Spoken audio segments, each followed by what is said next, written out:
because you know he has our back. I was thinking backstage, the man who was the commander-in-chief when the War Department was created was George Washington. The man who was president when the War Department was reestablished is President Trump. And when he found out about this gathering of senior leaders, he said, I would be honored to come in order to address and thank the incredible Americans who defend our nation. He has a heart full of gratitude and love for what you do, and we get a chance to see it every day. And I'm honored that this morning you all firsthand get to see it as well. So ladies and gentlemen, join me in welcoming the 45th and 47th President of the United States, our Commander-in-Chief, Donald J. Trump.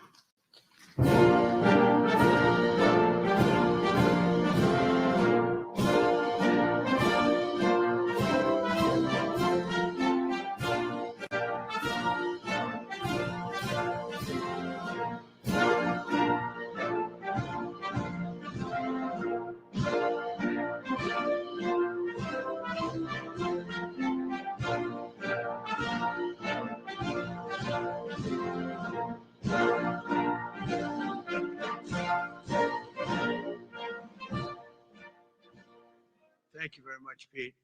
Great job you're doing too. Fantastic job. I've never walked into a room so silent before. This is very, don't laugh, don't laugh. You're not allowed to do that. You know what, just have a good time. And if you want to applaud, you applaud. And if you want to do anything you want, you can do anything you want. And if you don't like what I'm saying, you can leave the room. Of course, there goes your rank, there goes your future. But you just feel nice and loose, okay? Because we're all on the same team. And I was told that, sir, you won't hear a murmur in the room. I said, we got to loosen these guys up a little bit. So you just have a good time. But I want to thank Secretary Hegseth and General Kane, General Raisin Kane for a reason, they call him that. When I heard his name, I said, you're the guy I'm looking for.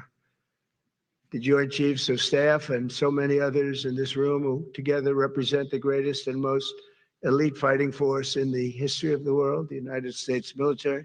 We're very proud of our military. I rebuilt the military during my first term. It's one of the greatest achievements. We had the greatest economy in history, and I built the military. Those are the two things I say more than anything else. And I also kept us safe at the borders. We had very good borders. We didn't have people coming in from jails and prisons and everything like took place over the last 4 years. I'll never forget what happened to this country over the last 4 years with the incompetence. There could be no higher honor than to serve as your commander-in-chief. It is a great honor. I look at you, just incredible people. Central casting, I might add. To each and every one of you, I thank you for your unwavering devotion to the armed forces and to the country that we've all sworn a sacred oath to defend. We all have that oath, every one of us.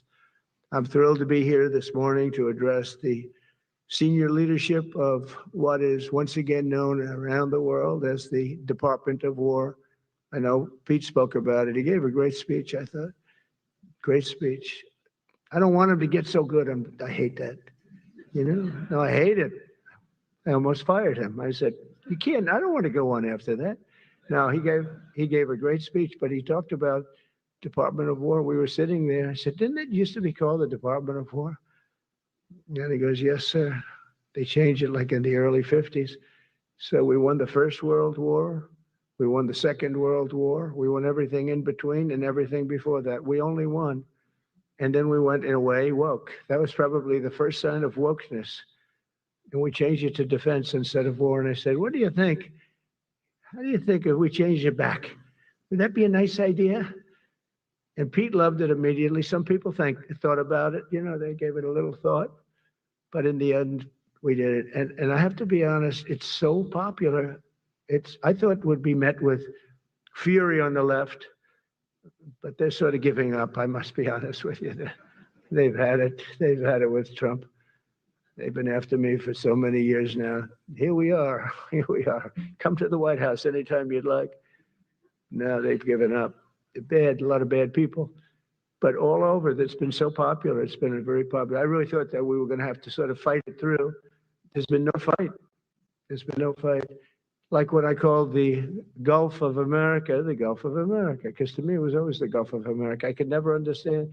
We have 92% of the frontage.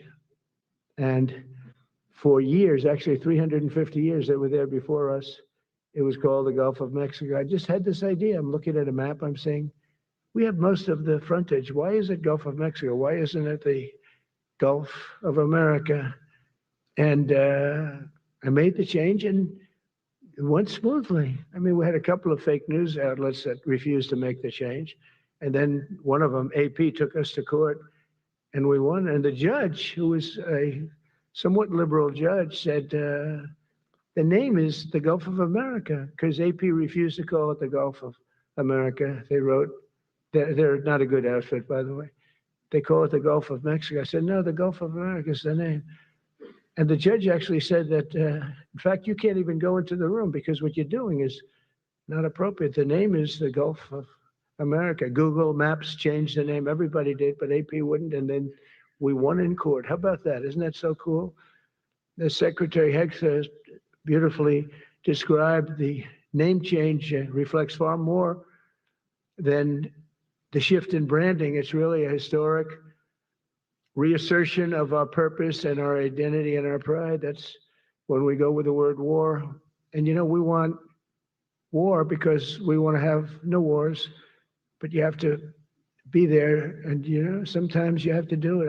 I have settled so many wars since we're here almost 9 months, and I've settled 7. And yesterday we might have settled the biggest of them all, although I don't know. Pakistan, India was very big. Both nuclear powers, I settled that. But yesterday could be the settlement in the Middle East. That hasn't happened for 3,000 years. I said, how long have you been fighting? 3,000 years, sir. That's a long time. But we got it, I think, settled. We'll see. Hamas has to agree. And if they don't, it's going to be very tough on them, but it is what it is. But all of the Arab nations, Muslim nations have agreed. Israel has agreed. It's an amazing thing. It just came together. War is very strange. You know, you never know what's going to happen with war. The easiest one of them all is Putin. I said, number one, it's a war that would have never happened if I were president, if the election weren't rigged. If I were president, that war would have never happened. Not even a little chance. And it didn't happen for 4 years. But I knew Putin very well, and I thought that would be easy because I know him so well.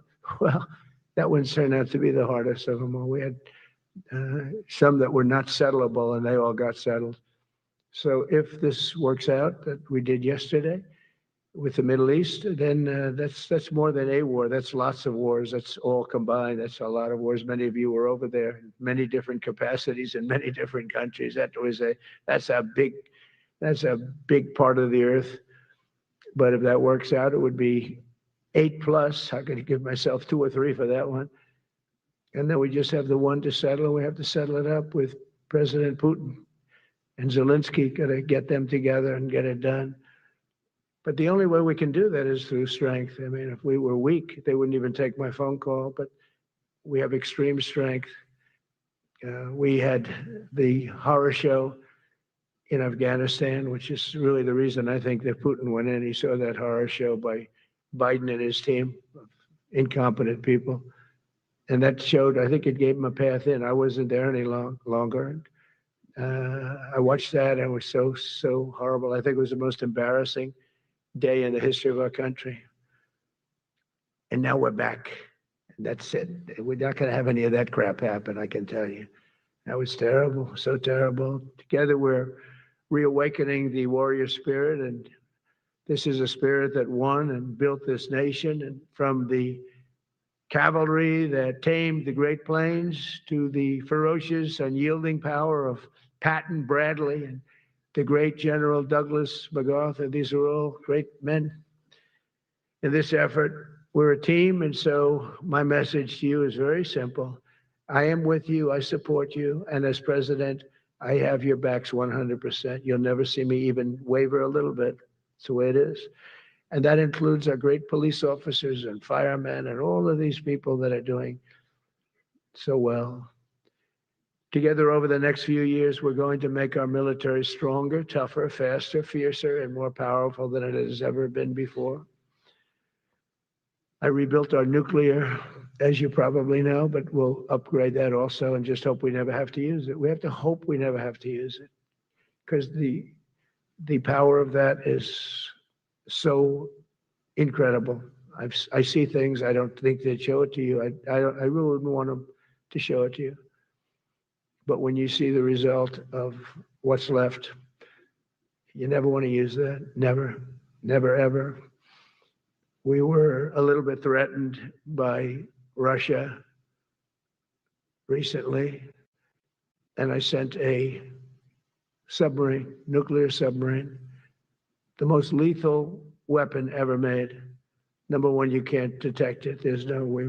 We're 25 years ahead of Russia and China in submarines. Russia's actually second in submarines. China's third, but they're coming up. They're coming up. They're way lower in nuclear. Coming up. They're way lower in nuclear too, but in 5 years they'll be equal. They're coming up.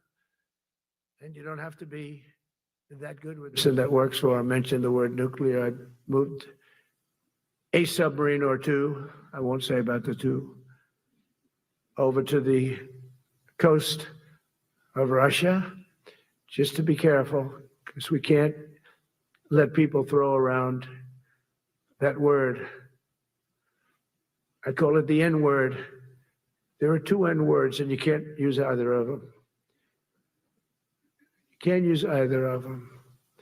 And frankly, if it does get to use, we have more than anybody else. We have better, we have newer, but it's something we don't ever want to even have to think about. But when somebody mentions it, that submarine started immediately thereafter. And it's just lurking, but I'm sure we're not going to have to use it. But it's an amazing, it's undetectable, totally. Ours is, theirs isn't. Theirs are totally detectable. We can detect them easily. We go right to the spot. But we have genius apparatus that doesn't allow detection. It doesn't allow detection at all by anybody above water or below water. It's incredible. We're way ahead of everybody in that and other things. As a result of the exciting renewal of the spirit of our armed forces, and that's what it is. It's really reaching that spirit, unprecedented heights. Over the past 8 months, new enlistments, I'm so proud of this, have surged to record highs, the highest we've ever had. And we used to have recruiting shortages. If you remember, about a year and a half ago, I was at the beginning stage of a campaign, and things came out that you couldn't get people to join the armed forces. And by the way, the police also, fire department. I always put the fire department in because they're great. They're great. And I got 95% of their vote too. That helps. When you get 95% of their vote, you always have to mention them. But they're great. And they're brave in our inner cities, which we're going to be talking about, because it's a big part of war now. It's a big part of war.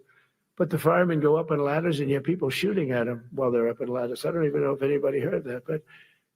And I said, don't talk about it much, but I think you have to. Our firemen are incredible. They're up in one of these ladders that goes way up to the sky, rescuing people, and you have animals shooting at them, shooting bullets at firemen that are way up in death territory. You fall off that ladder, it's over. It's over. They don't even have to inspect you when you hit the ground. And you have people shooting bullets at them in some of these inner cities. We're not going to let that happen. So I always mention the firemen because that's actually a big problem we have. They are unbelievable. Like you, they're unbelievable people. For the first time on record in 2025, the Navy, Air Force, and Space Force all met or surpassed their recruiting goals 3 months early. That never happened before. And the Army did even better. Congratulations, Army. They met everything. And these were the highest standards because we're making it larger. So these were much higher standards than you had 4 years ago, 3 years ago, during the sleepy Joe Biden era. And the Army did it 4 months early. And you remember a year and a half ago, they said the big stories that we're way behind with the Army, Air Force, the Navy, the Marines, we're way behind, Coast Guard, and even Space Force. I love Space Force because that was my creation. You know, when you create something, I love it. And the people we put in there were good. I got that right. We put in great people initially, and we really dominated. We really dominate in that sphere now. We're way behind China and Russia, and now we dominate. Space Force turned out to be a very important thing. I said from the beginning, when Biden came into office, he wanted to terminate it. He said, and this thing called Space Force, so we could get rid of that. And he got hammered by the people in this room for even suggesting it, because it's very important, one of the most important. And as time goes by, it'll get more and more important. But we're now at 106% of our recruiting targets for the year, and that's the best in far more than a generation. And for the Marines, morale is so strong that the Marine Corps will meet its 2026 retention targets before the end of October, which never happens. And that's the earliest it's ever happened in the history of our country. And it makes you feel good, I felt guilty. I'd go make a speech in front of never people like you. You are the leaders, but people, soldiers. And I felt embarrassed because there'd be stories about, we couldn't fill up our Army, Navy, Air Force. We couldn't fill them up. And it was headlines. It was during Biden's 4 years, the auto pen. I call him the auto pen. It's, how would you like to have your thing signed by an auto pen? When I have a general and I have to sign for a general because we have beautiful paper, the gorgeous paper, I said, throw a little more gold on it. They deserve it. I want the A paper, not the D paper. We used to sign a piece of garbage. I said, this man's going to be a general, right? Yeah. I don't want to use this. I want to use the big, beautiful, firm paper. I want to use the real gold writing when you talk about the position, and they're beautiful. And, but how would you like to have that where some kid sitting in the back office is having it signed with an auto pen? I thought about it, and I thought about you people first, admirals, generals. I said, somebody works his whole life. He gets into maybe the academies or wherever, but however you got there, and you go through years of work, and now you become an admiral or a general or whatever. And when you do, the President of the United States signs your commission, as you know, and that commission is beautifully displayed. And I sign it. Actually, I love my signature. I really do. Everyone loves my signature. But I signed it very proudly. And I always think to myself, how can you have an auto pen sign this? It's just so disrespectful. To me, it's just totally disrespectful. And it turned out that almost everything he did was signed by auto pen, except for when he gave his son, Hunter, pardon. He signed that one. And that's actually the worst signature I've ever seen. That was the bad. The auto pen looks much better. But as leaders, our commitment to every patriot who put on the uniform is to ensure that American military remains the most lethal and dominant on the planet, not merely for a few years, but for the decades, be so strong that no nation will dare challenge us, so powerful that no enemy will dare threaten us, and so capable that no adversary can even think about beating us. And we've had it recently. I had India and Pakistan were going at it, and I called them both.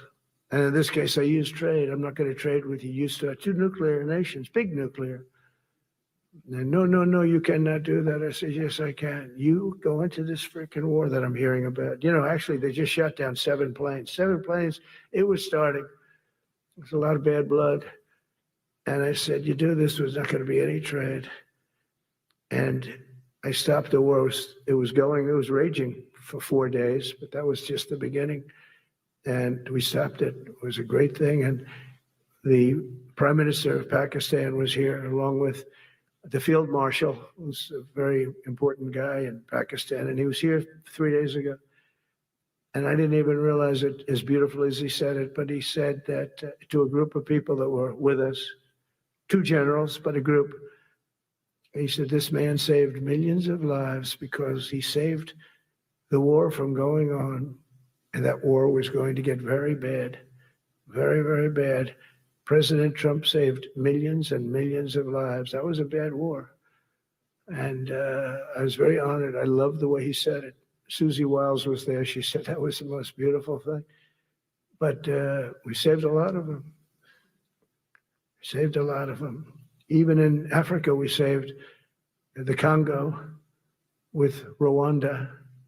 They've been fighting for 31 years, 10 million people dead. I got that one done, and very proud of it. So if this works out, we'll have eight in 8 months. That's pretty good. Nobody's ever done that. Will you get the Nobel Prize? Absolutely not. They'll give it to some guy that didn't do a damn thing. They'll give it to a guy that wrote a book about the mind of Donald Trump and what it took to solve the wars. And he'll get the Nobel Prize will go to a writer. No, but well, let's see what happens. But it's be a big insult to our country. I will tell you that. I don't want it. I want the country to get it. It should get it because there's never been anything like it. Think of it. So if this happens, I think it will. I don't say that lightly because I know more about deals than anybody. This is what my whole life was based on. And they can change, and this can certainly change. But we have just about everybody. We have one signature that we need, and that signature will pay in hell if they don't sign. I hope they sign for their own good and we create something really great. But to have done 8 of them is just like such an honor. And then we have Putin and Zelensky, the easiest one of them all. I said, that one I'll get done. I thought that was going to be first. The others were much harder, some of them. Azerbaijan this was going on for 36 years. They said, it's not solvable, so you don't do it. I said, I will do it. I will do it. And I got on the phone with the 2 countries. They were great. They were great. I knew immediately. I knew as soon as I started talking to them, we're going to solve that war. We did. Now they're so happy. Now they're friends. One said he's been president for 32 years, 22 years. He said, for 22 years, I did nothing but kill his people. They were in the room together at the Oval Office. And they started off spread like this. I have the beautiful Resolute desk. And one was here, and one was here. You couldn't get further away. That's the furthest I've ever seen 2 people in front of me. And as the hour went by, they got closer, closer, closer. And at the end of the hour, we had it done. And they hugged and hugged and hugged. And I said, that's so nice. And you're going to remain friends. And I spoke to them, one of them the other day. He said, no, he's now my friend. But for 22 years, he's been the head of Azerbaijan for 22 years. And the other guy, great guy too, 7. And you know that war, that was a war that was not solvable. He said for 7 years. The other one said for 22 years. All I did was kill his people. That's all I've done. I said, well, we're going to put a stop to that. So we solved that. So it's a great thing. It's a great feeling. You're saving Kosovo and Serbia. You're saving so many lives doing this if you can do it. But our people deserve nothing less than the very best. And we're never going to let them down. And if we can solve wars instead of you having to fight wars, wouldn't that be wonderful, right? Wouldn't that be wonderful? That's why one of the first executive orders I signed upon taking office was to restore the principle of merit. That's the most important word, other than the word tariff. I love tariffs. Most beautiful word, but I'm not allowed to say that anymore. I said tariff is my favorite word. I love the word tariff. We're becoming rich as hell. We have a big case in front of the Supreme Court, but I can't imagine, because this is what other nations have done to us. And we have, great legal grounds, but you still have a case. It would be very bad if something happened. But I said, my favorite word in the English dictionary is the word tariff. And people thought that was strange. And the fake news came over and they really hit me hard on it. They said, what about love? What about religion? What about God? What about wife, family? I got killed when I said tariff is my favorite word. So I changed it. It's now my 5th favorite word. And I'm okay with that. I'm okay with that. But they hit me hard. But it is. When you look at, we've taken in trillions of dollars. We're rich again. And there'll never be, when we finish this out, there'll never be any wealth like what we have. Other countries were taking advantage of us for years and years. You know that better than anybody. And now we're treating them fairly. but the money coming in is, we've never seen anything like it. The other day, they had 31 billion that they found, $31 billion. So we found $31 billion and we're not sure from where it came. A gentleman came in, a financial guy. I said, well, what does that mean? He said, we don't know where it came. I said, check the tariff shelf. No, sir, the tariffs haven't started in that sector yet. I said, yes, they have. They started 7 weeks ago. Check it. Comes back 20 minutes later. Sir, you're right. It came from tariffs. 31 billion. That's enough to buy a lot of battleships, Admiral, to use an old term. I think we should maybe start thinking about battleships, by the way. You know, we have a Secretary of the Navy. He came to me because I look at the Iowa out in California and I look at different ships and the old pictures. I used to watch Victory at Sea. I love Victory at Sea. Look at these admirals. It's got to be your all-time in black and white. And I look at those ships. They came with the destroyers alongside of them, and man, nothing was going to stop. They were 20 deep, and they were in a straight line, and there was nothing going to stop them. And we actually talk about, you know, those ships. Some people would say, no, that's old technology. I don't know. I don't think it's old technology when you look at those guns, but it's something we're actually considering, the concept of battleship. Nice 6-inch sides, solid steel, not aluminum that melts if it looks at a missile coming at it. Starts melting as the missile's about 2 miles away. Now, those ships, they don't make them that way anymore, but you look at it and your secretary likes it, and I'm sort of open to it. And bullets are a lot less expensive than missiles. A lot of reasons. I should take a vote, but I'm afraid to take that vote because I may get voted out on that one. But I tell you, it's something we're seriously considering. There were powers. There were big powers. They were just about as mean and scary as you could be. And so we're looking at that. One of the biggest cases that we won was the decision of the United States Supreme Court to allow us to proceed on the word merit. So those two words are right up there. So this is, I would say, the opposite of, you ask for a definition, the opposite of political correctness. We went through political correct, where you had to have people that were totally unfit to be doing what you're doing for many reasons. I won't get into them, but for many reasons they were unfit. Now it's all based on merit. That was such an unbelievable decision. I didn't expect we were going to win that one. We went in, we said we need it. We went in for colleges, you know, where kids with a C average are getting into the best colleges, and the kids with A averages won't get in. And kids with the highest boards and the highest marks or the best marks couldn't get into the best schools. And people that had not good boards and not very good marks, I mean, okay, but nothing special, they were getting into our best colleges. I said, this is just crazy. You can't run a country like this. And it was lingering for years, and it got to the Supreme Court, and we won that decision. Merit, everything's based on merit. You're all based on merit. We're not going to have somebody taking your place for political reasons because they are politically correct, and you're not. We take the people that are going to do the best job. That's all. It's very simple. And that's the way our country was built.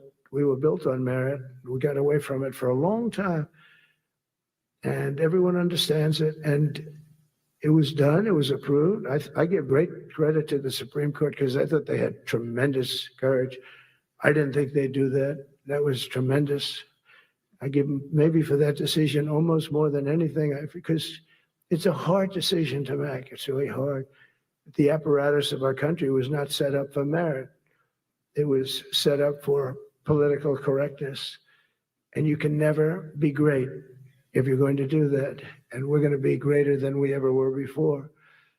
We're bringing back a focus on fitness, ability, character, and strength. And that's because the purposes of American military is not to protect anyone's feelings. It's to protect our republic. And it's the republic that we dearly love. It's to protect our country.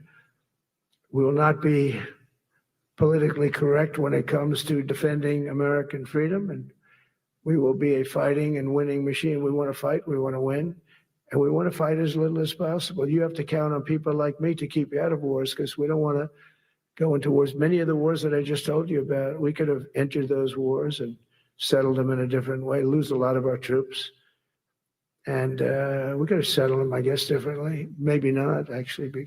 Actually, you might not have been able to settle them. We just would have been in the middle of a lot of firepower. But when we do need it, you're going to be so ready.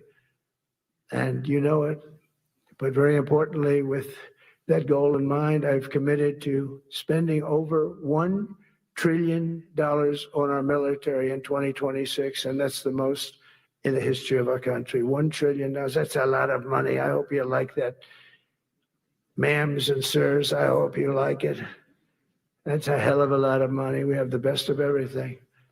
Every branch is seeing major investments. And as I announced in the Oval Office in March, we are rapidly moving forward with the first ever 6th generation fighter jet. I didn't name it. I did not name it. Boeing came in and they said, sir, this is our submittal.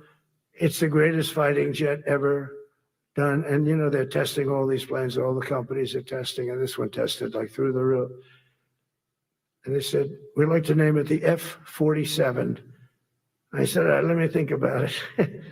Then after thinking for about 2 seconds, I said, okay. You know, that means 47, I'm 47. So I'm 45, 46, and 47, yeah, if you think about it. I just don't want the credit for 46. I don't want to have their open borders and people coming in from all over the world, including jails and mental institutes. I don't want that on my record, but I like having it. We're investing tens of billions of dollars in modernizing our nuclear deterrence capabilities like never before. And we've begun construction on what we call the Golden Dome missile defense shield. It'll be the most sophisticated in the world. You watched it do well until they had some problems at the end with a little bit of a lack of ammunition, defensive ammunition, but they've got that taken care of. But I tell you, it's what we're doing is so good, and we deserve it. You know, we help other countries with it. We don't have it ourselves. And Canada called me a couple of weeks ago. They want to be part of it.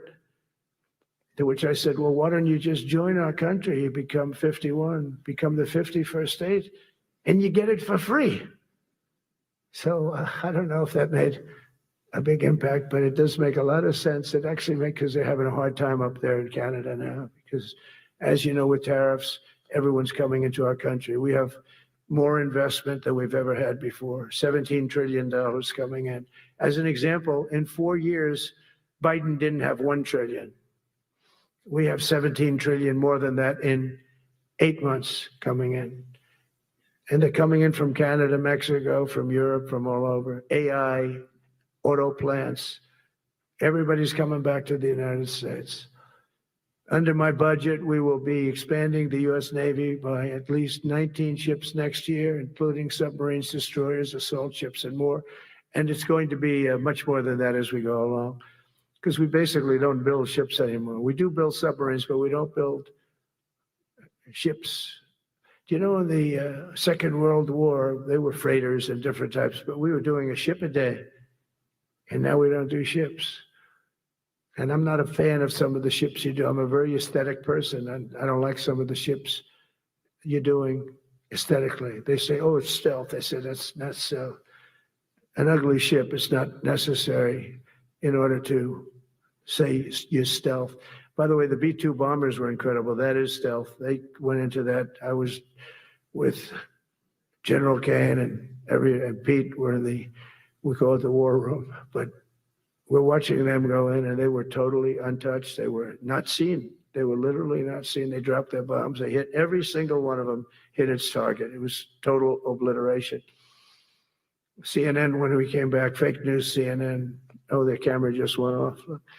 You know, their camera, every time I mention them, they turn the camera off because it's never good. They say, this is a problem, but I don't blame them. You're better off keeping it off. But they have some scammer reporter who started saying, without any knowledge, that he may not have hit the targets as well as they thought. It may not have been obliteration. He did hit the targets. You know, they got to give us a little credit, right? It was obliteration, it turned out. The Atomic Energy Commission said it was obliteration. They had, not only did they hit the target, they had these chutes. And think of this here, way up in the sky, there was no moon, it was dead dark, couldn't see a thing, you couldn't see them, but they had, I guess, a beam going right into these chutes. Every single one of those bombs went right down those chutes into a granite mountain. I think it's the last time they're going to build air chutes. They had these air chutes that were nice, beautiful. They were meant for us, but it was total obliteration. And now they give us credit for that. But these people were phenomenal. I tell you, for the Air Force people here, you can be very proud. That B-2, we just ordered a lot of new ones and updated ones, but I'd take the other ones. Let me tell you, they couldn't have worked any better. So they flew for 37 hours total, back and forth, no stops, no nothing. We had 52 tankers loading them up. And that's a job I wouldn't necessarily want too much, flying a tanker, loaded up with hundreds of thousands of gallons of fuel. I don't know if I'd do that job, Joe. I asked the question, what happens if it gets hit? Sir, you don't want to know about that, right? I don't want to know about that. But those guys, they just hear us. They're incredible. I had them all to the Oval Office. We had the B-2 pilots and a lot of the people, even the people that took care of them, the maintenance people, just as important. We had them all to the White House, gave them a big party on the lawn, brought some of them into the Oval Office. But on top of all this, we'll deliver a hard-earned pay raise of 3.8% to every soldier, sailor, airman, Coast Guardsman, Space Guardman, and Marine, something you weren't getting from the past administration. They did not do with respect. They're Democrats. They never do. Not only are we rebuilding our great strength, but for the first time in years, my administration is actually using that strength to defend the core and vital interests of America. And very simply, we are putting America first. And I have since I've been elected. I've always put America first. It's sort of simple, you know, when you think. My campaign was run on common sense, and we did great. We got the highest number districts, you know, they have it broken up, 2,500 versus 525. We won every swing state. We won the popular vote. We won everything. We won everything. You have to take a look at the map. It's almost entirely red, except there's a little blue line on each coast, and I think that's going to disappear too. We did really great, and part of it is because of our success with the military, the rebuilding of the military, the vote that I got from the military, and they were the vicious people, you know, that we have to fight, just like you have to fight vicious people. Mine are different, a different kind of vicious, but they spread all these horrible, you know, they made up statements and said what I said about everything, but even about the military. But fortunately, the military didn't believe it. It's hard, you know, they make up a statement and they said, you say it. We had 25 people that said he never said that. 25. We had 25 affidavits. And they said, well, we're going with it anyway. You know, these sleazebags. And that's why the press is really losing all power, because people aren't believing it. We need an honest press. We need borders. We need borders. We need an honest press. We need fair elections. I mean, those three things. And we don't have an honest press. We have a really corrupt press, but we fight through the corrupt press. And the people understand you have to do this stuff a lot. You have to go on television a lot, because you can't get a fair shake if you're going to rely on somebody else. They're just, they don't understand. They've destroyed the image of media. Now is at the lowest point it's ever been. It's lower than Congress. Can you believe that? It's something. But together with many of you in the room, we've brought back the fundamental principle that defending the homeland is the military's first and most important priority. That's what it is. Only in recent decades did politicians somehow come to believe that our job is to police the far reaches of Kenya and Somalia, while America is under invasion from within. We're under invasion from within. No different than a foreign enemy, but more difficult in many ways because they don't wear uniforms. At least when they're wearing a uniform, you can take them out. These people don't have uniforms. But we are under invasion from within. We're stopping it very quickly. After spending trillions of dollars defending the borders of foreign countries, with your help, we're defending the borders of our country from now on. We're not going to let this happen. Biden let people come in from prisons, mental institutions, drug dealers, murderers. You know, we had 11,488 murders allowed into our country by this guy who had no clue. He had no clue.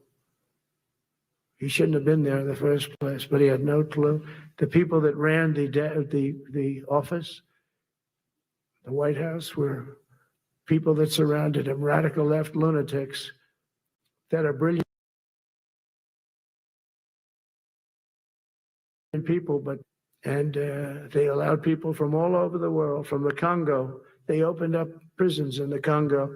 They came into our country totally unmatched, unvetted, unchecked, and from all over South America, not just South America. You know, you think South America, no, but from all over. A lot came in from Venezuela. Venezuela emptied its prison population into our country. That's why they have Tren de Aragua, one of the worst gangs ever. But we took care of them. We took good, strong care of them. And I just want to thank the National Guard in Washington, D.C. It's embarrassing to say this. Now I can say it because we solved it. But Washington, D.C. was the most unsafe, most dangerous city in the United States of America. And to a large extent, beyond. And beyond that, you go to Afghanistan, they didn't have anything like that. You go to countries that you would think there's problems, they didn't have that. And now Washington, D.C., after 12 days of serious, serious intensity, we took out 1,700 career criminals. If you have 5 career criminals, they can make your numbers look very bad because they'll commit many crimes a day.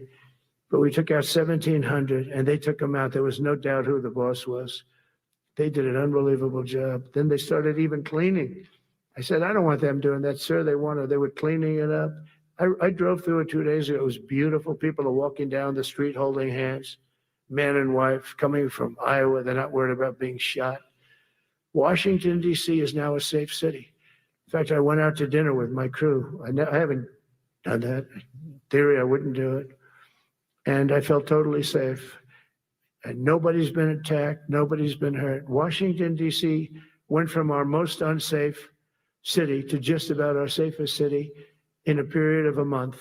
We had it under control in 12 days, but give us another 15, 16 days. It's perfect. And people other than politicians that look bad, they think, you know, the Democrats run most of the cities that are in bad shape. We have many cities in great shape too, by the way. I want you to know that. But it seems that the ones that are run by the radical left Democrats, what they've done to San Francisco, Chicago, New York, Los Angeles, they're very unsafe places. And we're going to straighten them out one by one. And this is going to be a major part for some of the people in this room. That's a war too. It's a war from within. Controlling the physical territory of our border is essential to national security. We can't let these people in. You know, we had no people enter in the last 4 months, 0. Even I can't believe that. You know, we had millions coming in, pouring in. 25 million all told. And of those 25 million, many of them should never be in our country. They would take their worst people and their people from prisons and jail, and they'd put them in a caravan and they'd walk up. CNN was interviewing one person. Oh, why are you coming? I want freedom. Good. Were you in jail? Yes. For what? Murder. I said, you're in for, you had to see this anchor, a young woman. She's like, I couldn't believe. She'll probably lose her job, but because the left doesn't want to hear that. But we're running it based on common sense and based on love of our country. But I want to salute every service member who has helped us carry out this critical mission. It's really a very important mission. And I told Pete, we should use some of these dangerous cities as training grounds for our military, National Guard, but military. Because we're going into Chicago very soon. That's a big city with an incompetent governor, stupid governor, stupid. They threw him out of his family business. He was so stupid. I know the family. He becomes governor. He's got money. Not money that he made, but he ran for governor, he won, and now he criticizes us all the time. And last week they had 11 people murdered, 44 people shot. The week before that they had 5 people murdered, 28 people shot. Every weekend they lose 5, 6. If they lose 5, they're considering it a great week. They shouldn't lose any. You shouldn't lose any. This is civilization. And he's always up there saying, we're in very good shape. We don't need the military. No, they need the military desperately. How about Portland, Oregon, where it looks like a war zone? And I get a call from the liberal governor. Sir, please don't come in. We don't need you. I said, well, unless they're playing false tapes, this looked like World War II. Your place is burning down. I mean, you must be kidding. Sir, we have it under control. I said, you don't have it under control, Governor, but I'll check it and I'll call you back. I called her back. I said, this place is a nightmare. It's certainly not the biggest, but it's one of the worst. It's brutal. They go after our ICE people who are great patriots and tough job too, but they love it. They love it because they're cleaning up our country. And so you look at some of the things where they took over parts of Seattle. They actually took over a big percentage of Seattle. Think of that. You remember that. That was a while ago.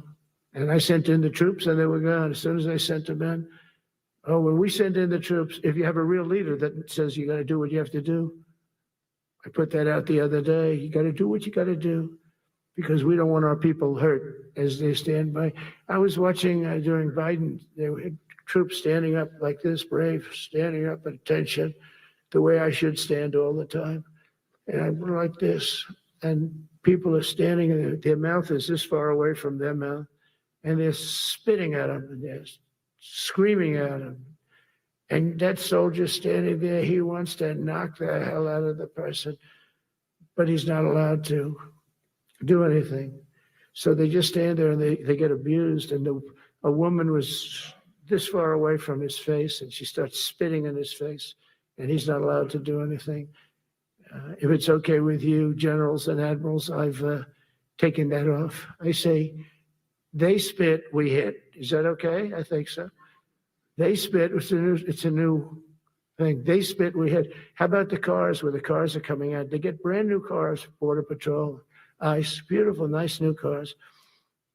And they're driving along and they have to go through a gauntlet of rocks being thrown at the car. So here's this beautiful brand new car. By the time it goes 100 yards, it's destroyed. These guys have pretty good arms, some of them. And they're throwing bricks at full force into the window and into the car. It looks like it's a war zone. And I said, never let that happen again. From now on, if that ever happens, and I say it here, you get out of that car and you can do whatever the hell you want to do. Because those people are, you can die from that. Those bricks go through the windows. You can die. They'd like it to. They'd like it to go through the window. But this was a couple of months ago. They just kept driving and bricks are hitting the car. And I said, why aren't they stopping? Because they were under orders from the past administration, never stop. But that's different with us. We stop. And since I gave that order, we haven't had that problem. It's very interesting. It's amazing. It's just like in Venezuela, you've seen the boats going. We can't find any more boats. They're carrying drugs, massive. Every boat kills about 25,000 people. That's what they have. They have fentanyl mostly and a lot of other drugs. And we take them out, and we've taken out 4. So, and it's on air.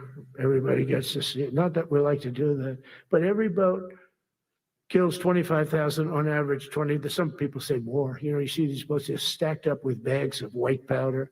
It's mostly fentanyl and other drugs too. And now we have a problem. General Kane says, sir, there are no boats out there. Not even fishing boats. They don't want to go fishing. I don't blame them. There'll be no fishing today. But it's amazing what strength will do, because all we want to do is stop drugs from flowing into our country. It's destroying. We lost 300,000 people died last year. Everybody knows friends, many friends probably, that you lost a child, or adults too, but you lost a son or daughter because of what's coming into our border. And we're making it very hard. Oh, and we haven't even started yet. Last month, I signed an executive order to provide training for a quick reaction force that can help quell civil disturbances. And this is going to be a big thing for the people in this room, because it's the enemy from within, and we have to handle it before it gets out of control. It won't get out of control. Once you're involved at all, they all joke. They say, oh, this is not good. You saw it in Washington. We had gangs of Tren de Aragua with 10, 12, 15 kids. And these military guys walk up to them and they treat them with disrespect, and they just got pounded. They just got pounded. The gang just pounded, then thrown into paddy wagons and taken back to their country. Some are so dangerous, we don't want to even do that, because we don't want to, some of stone cold murderers, we don't have the confidence, even though they're not coming back very easily. We don't have the confidence. We put them in jails. But these service members are following in a great and storied military tradition, from protecting frontier communities to chasing outlaws and bandits in the Wild West. And our history is filled with military heroes who took on all enemies, foreign and domestic. You know that phrase very well. That's what the oath says, foreign and domestic. Well, we also have domestic. George Washington, Abraham Lincoln, Grover Cleveland, George Bush, and others all used the armed forces to keep domestic order and peace. Many of our leaders used the military to keep peace. Now they like to say, oh, you're not allowed to use the military. And you know what the people say? The people in those cities where they're being raped and shot and beat up, you know what they say? We love the military. You ever see where they interview the people on the street? I've never seen somebody say they don't, unless they're radical and paid off, because a lot of these insurrectionists are paid by, whether it's Soros or other people, but they're paid by the radical left. So today I want to thank every service member, from general to private, who has bravely helped us secure the nation's capital and make America safe for the American people. It's amazing. The whole world is watching. Everybody in the White House, they come up to me, young women, sir, thank you. I know immediately what they thank you. They don't have to say it. They walk to work now to the White House. We haven't had a crime in Washington in so long, because we got the careers. We call them the careers. We got these lunatics out, and they'll never be any good. You know, I hate to tell this to the liberal media. You could spend time with them. You could do whatever you want. You could send them to the finer schools, which they couldn't get into anyway, mentally. They couldn't get in, but no matter what you do, they'll never be good. They're bad. They're career criminals. I don't know, maybe they were born that way. Some people don't like me to say that, but maybe they were. Certainly some were. Together with the leaders here today, we're also restoring a needed focus on defeating threats in the Western Hemisphere. Throughout this region, cartel terrorists have been allowed to wage a relentless campaign of death and destruction on our country, all because we had weak leadership on top. And we did a great job with it first term, but this is something else what we're doing now. We're taking it to the next level, probably next level times 3. But we had COVID come up, and we had to take care of that. We did a great job with COVID. We had the therapeutics. It's just Regeneron, so many things we did for COVID, but we had to focus on that. And every other country in the world was being decimated by COVID. So we had to change gear a little bit to take care of that. But under our leadership, the military is now the knife's edge in combating this sinister enemy. We have to put the traffickers and cartels on notice, and we've done that. And we put them, a lot of them, we've called them a terrorist organization, which is actually a big thing to do. Nobody's done it, but I've done it with a lot of them. It gives you a tremendous advantage. If you try to poison our people, we will blow you out of existence, because that's the only language they really understand. That's why you don't see any more boats on the ocean. You don't see any boats. Around Venezuela, there's nothing. As president, I will never hesitate to defend our people from threats of violence, from the horrible plague that's taking place from within. The Iran nuclear power, the Iran, all of the great power that we thought existed, we blew it out to kingdom. We took advantage of it, and we just really took advantage of it, and it was a beautiful thing to see. And That's what military power can achieve. That's why I chose Raising Cane. He's fantastic, by the way. I hope you all agree. If anybody disagrees, could I please have your hand? Who disappears that Raising Cane is no good? Just raise your hand. I don't see any hands raised. All right. That means you're okay. That means that he's okay now, but I saw his results. You know, he took out ISIS. I was told it was going to take 4 years. It took 4 weeks. I went to see him, and he took him out in 4 weeks, knocked him out, knocked him to hell. And I was told by military people it was going to take 4 to 5 years to do it. And I don't even know if we'll have it then, sir. These were the Washington generals. I call them the television generals. But Raising Cane did it in 4 weeks, took out 100% of the ISIS caliphate. As a result of these actions and many others since my inauguration, we're witnessing the triumphant return of peace through strength. We have great peace through strength. America is respected again as a country. We were not respected with Biden. They looked at him falling downstairs every day. Every day, the guy's falling downstairs. He said, it's not our president. We can't have it. I'm very careful, you know, when I walk downstairs like I'm on stairs, like these stairs, I walk very slowly. Nobody has to set a record. Just try not to fall, because it doesn't work out well. A few of our presidents have fallen and it became a part of their legacy. We don't want that. You walk nice and easy. You don't have to set any record. Be cool. Be cool when you walk down, but don't bop down the stairs.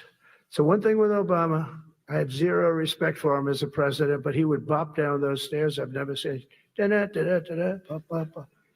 He'd go down the stairs, wouldn't hold on. I said, it's great. I don't want to do it. I guess I could do it, but eventually bad things are going to happen, and it only takes once. But he did a lousy job as president. A year ago, we were a dead country. We were dead. This country was going to hell. We were dead in every way, from immigration to military. We didn't have the weapons. We were given everything to Ukraine. We had nothing. And by the way, I have to tell you, now, as you know, I went over and I met with NATO, and NATO raised from 2 to 5, which everyone said 5% of GDP. Millions and now trillions of dollars are pouring in. They didn't pay the 2% because they know we were there to pay it. And now they paid the 5%. That's trillions of dollars. And we're not spending any money on that war, not 10 cents. We sell our equipment to NATO. NATO pays us for the equipment, and they give it to Ukraine or whoever they give it to. They can keep it, but we're not involved. We have no money going out. Biden gave $350 billion. Not sustainable, $350 billion. And we have a war that should have never started, but we're not doing that anymore. So I just want you to know we're selling equipment. Our people are buying equipment. They are buying the equipment at full price, a fair price. So I don't want to say we're making money, because I don't want to be making money on a war. It's too many people dying. They're losing 7,000 soldiers a week. A lot of them are Russian soldiers, but between the two countries, mostly soldiers, by the way. Sometimes, you know, in Kiev, they'll lob a missile in or some drones in, kill some people. But mostly it's soldiers. Russia and Ukraine are losing 7,000 souls. And, you know, they're not American. They're not us. They're not you. We have a special obligation. But they're soldiers. They're young people. They leave their parents. They wave goodbye. And then 2 days later, they're blown up so unnecessarily. And so that's the primary reason I want to get it done. We got to get it done. It's crazy what's going on. That's the worst war that there's been since World War II. The number of soldiers that are being killed there is just crazy. From 5,000 to 7,000 soldiers die a week. Think of that. So I think we'll get that done, but that's turned out to be the toughest one. I'm so disappointed in President Putin. I thought he would get this thing over with. He should have had that war done in a week. And I said to him, you know, you don't look good. You're 4 years fighting a war that should have taken a week. Are you a paper tiger?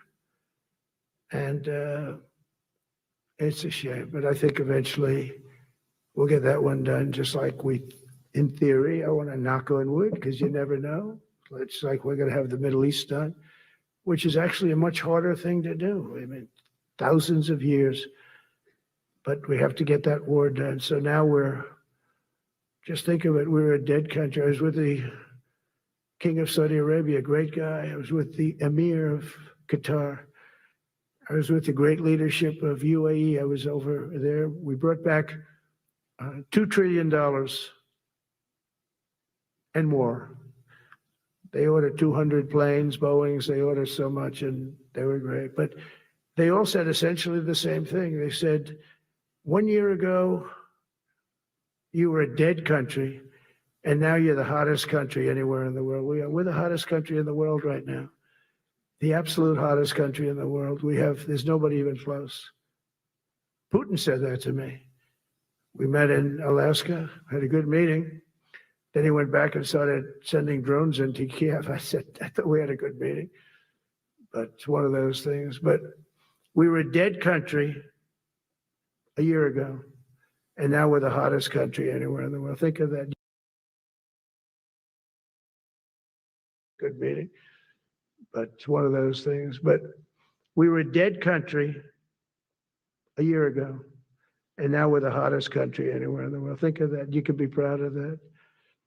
And you must have felt like hell when you have a wife or a husband at home, and you used to read the numbers that we can't get people to join the Army, Navy, Air Force, Marines, Coast Guard. You must have felt like, I have a job that nobody wants. That doesn't feel good. Well, now you have a job that is brimming over with people wanting it. They want it. And you're able to get a much higher quality because now you have your choice. You want so many. And we're going to have many, many people that aren't going to be able to join because of the fact that we don't need them at this moment. But think of it, what a difference that is from, I could just imagine 2 years ago, you're reading front page articles in the New York Times, of course, and Wall Street Journal. They always give us unfair stories. But they played it so big. They were playing it so big. Nobody wants to join the Army, the Marines, the Air Force. They don't want to join. They don't want to join the Coast Guard at all. Nobody wants to join. Nobody wants to join our police forces. Our police forces also. It's almost went hand in hand.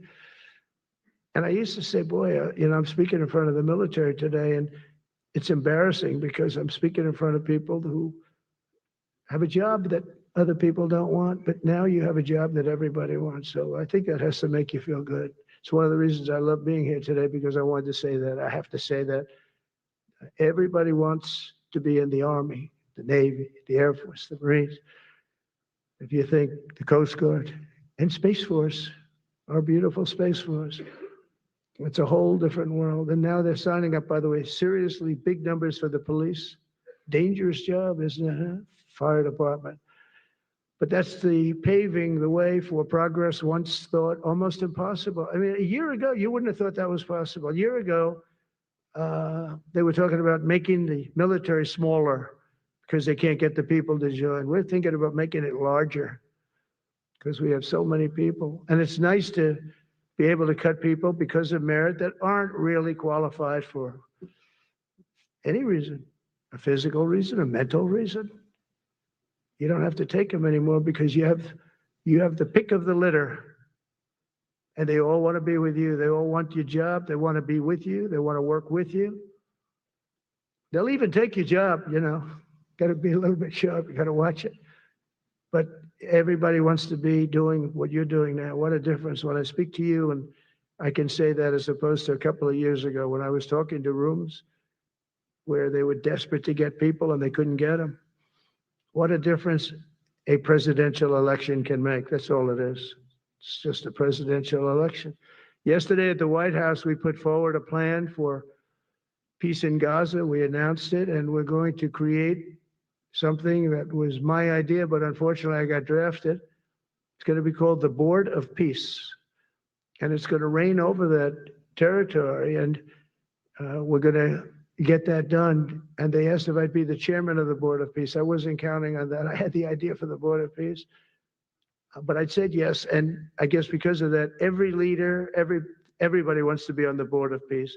And we're going to watch over that very volatile part of the world and keep it non-volatile. so you don't have to get involved. We want to save you for other things or save you for nothing from that standpoint. We don't want you fighting wars, but if you have to, you're the most lethal fighting force in the world. And I would say that even 2-3 years ago, but now I say it with great enthusiasm. It's so true. And we're striving tirelessly to end the terrible war in Ukraine. And as you know, we're also working hard to get the allies to share more of the burden of our defense. Much of that has really already taken place.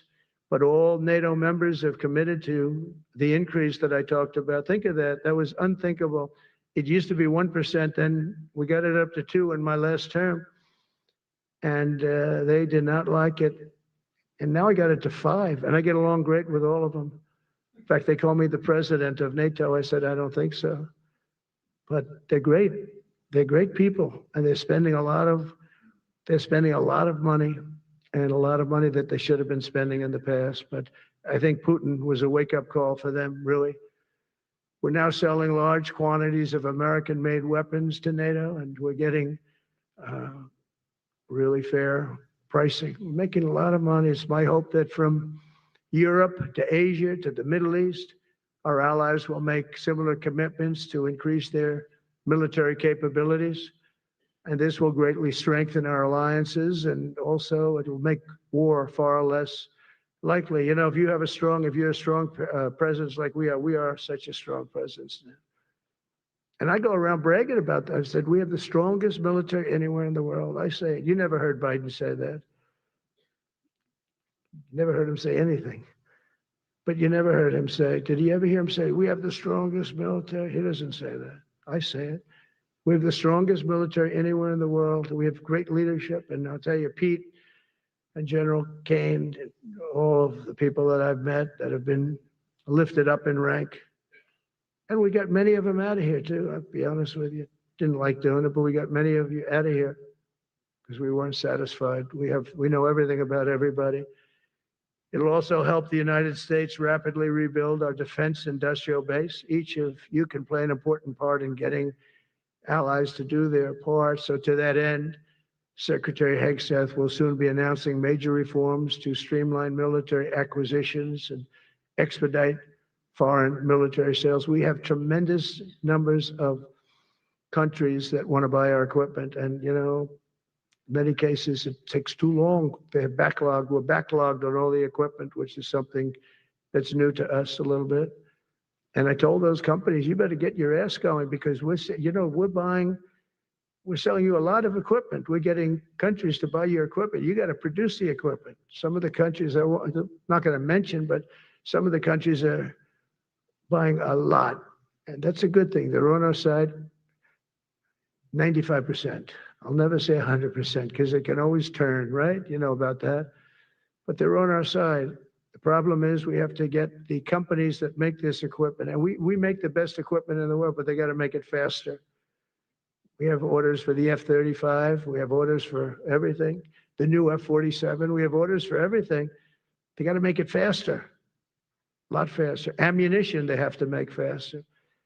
In the coming months, we'll be making even more historic announcements to fully embrace the identity of the Department of War. I love the name. I think it's so great. I think it stops wars.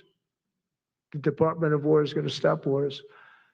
If we are as ruthless and relentless as our enemies, the United States Armed Forces will be totally unmatched in the future. We have a group of enemies that are very ruthless and very smart, but they can't match us. They can't match us. They don't even come close to matching us. Again, you know, it's very important for me to say we are the greatest military in the world, but we make the best equipment in the world.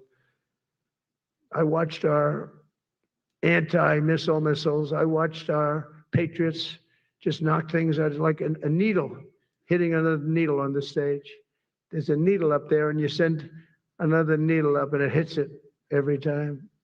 During the war, we went 14 for 14. We had 14, this is with Iran, we had 14 missiles coming at us.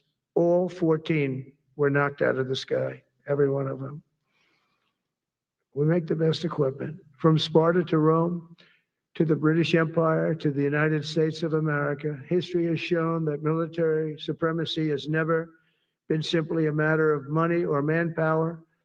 At the end of the day, it is the culture, spirit of our military that truly sets us apart from any other nation. Our ultimate strength will always come from the fierce people, those brilliant people with such pride and the unbending will and the traditions of excellence that have made us the most unstoppable force ever to walk the face of the earth. And that's what we are.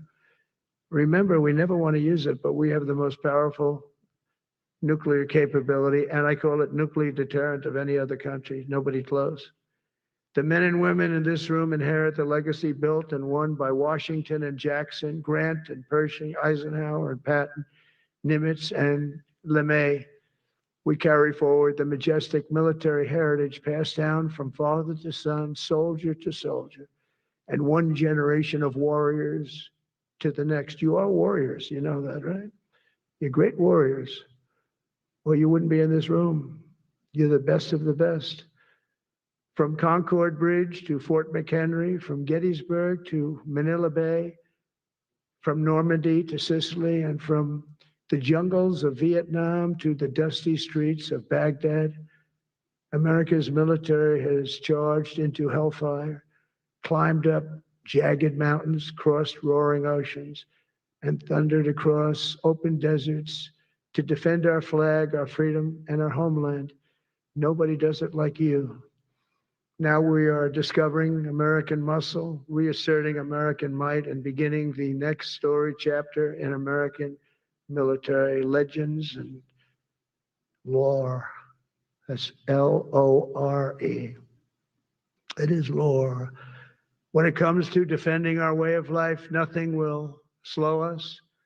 No enemy will stop us. They cannot stop us. And no adversary will stand in our way. They won't stand in our way. We don't want them to stand in our way. We don't want to even put them in that position, but they're not going to stand in our way ever again. You'll never see 4 years like we had with Biden and that group of incompetent people that ran this country that should have never been there. Because we had the United States military, the best, the boldest, the bravest that the world has ever seen, that the world has ever known. With leaders like we have right here in this beautiful room today, we will vanquish every danger and crush every threat to our freedom in every generation to come, because we will fight, fight, fight, and we will win, win, win. I want to just thank you once again, and God bless the United States military, and God bless America. God bless you all. Thank you very much. Thank you.